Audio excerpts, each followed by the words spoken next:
What inspired me to get into teaching? That's interesting.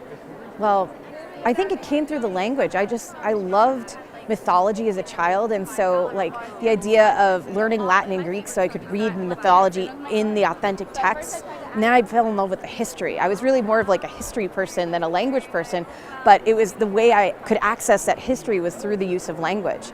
And as I've grown as a teacher, I've learned that communication is so important. I've done a lot with speaking Latin and a lot with communicative Latin, and I think that when you speak a language, when you are learning a language, it really creates empathy for that other culture. You try to feel what they're feeling and understand what they're understanding in their own words.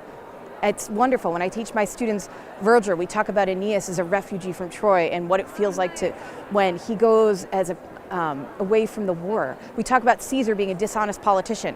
He's writing in his own words about the Gallic Wars. So how much can we trust about what he's saying?